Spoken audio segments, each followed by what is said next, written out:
यो झन्डा देख्नुभयो? यो सेप्टेम्बर 9 मा भएको जेनजी आन्दोलनमा जेनजीहरूले फहराएको वान पिसको झन्डा हो।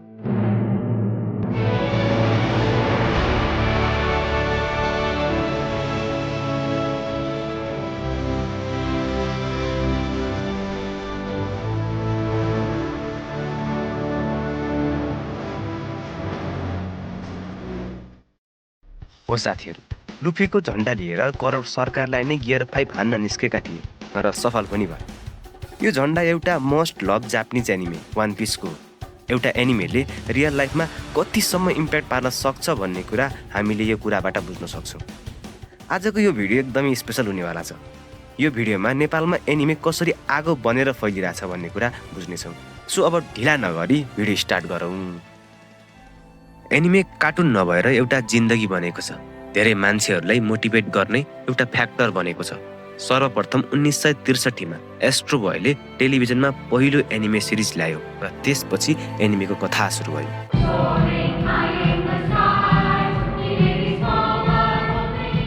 त्यस लगतै ड्रागन बल, नारुतो, वान पिस लगायतका एनिमेले पुरा विश्वभर चिनायो र दुनिया नै हल्लायो। अब नेपालमा कसरी आयो त यो जादु? 90 को दशकमा ड्रागन बल, पोकेमन जस्तै एनिमेहरू टिभीमा आउन थाले र त्यति बेला यसको खासै क्रेज त थिएन। यसलाई केवल बच्चा बच्चीहरूको कार्टुनको रूपमा मात्र हेर्ने गरिन्थ्यो।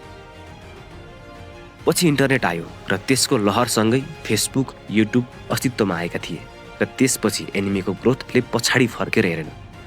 धेरै नै नभए पनि बिस्तारै तर लगातार यसको क्रेज र फ्यान बेस बढ्न थाल्यो। मान्छेले नेटफ्लिक्स, करेन्सीरोल जस्ता लिगल वेबसाइट्सका साथै जुगाड गरेर रात दिन बसेर एनिमे हेर्न थाले।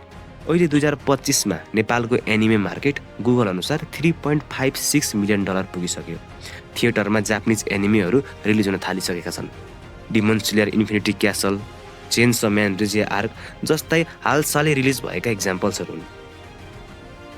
डिमन स्लेयर आएको दिन QFX को टिकट केवल 10 मिनेटमै प्याक भइसकेको थियो। यसले अन्दाज लगाउन सकिन्छ कि एनिमेको क्रेज कति छ भनेर। नेपालले पनि बिस्तारै एनिमेसन स्टुडियोजहरू खोल्दैछ र एनिमेटेड मुभिजहरू बनाउँदै गएको छ। नेपालमा विभिन्न इभेन्ट्सहरू अर्गनाइज भएर हुँदै पनि छन्। ओटाकु जात्रामा 10,000 भन्दा बढी मान्छेले कस्प्ले गरेर आउँछन्। लुफी, गोकु, नारुतो बनेर हिँड्छन्, फोटो खिच्छन् र टिकटक बनाउँछन्। अहिले त प्रोटेस्टमा पनि स्ट्र हेड पाइरेट्सको झन्डा बोकेर निस्किन्छन्। लुफीले जस्तै म पाइरेट्सको राजा बन्नेछु भन्ने स्पिरिट लिएर।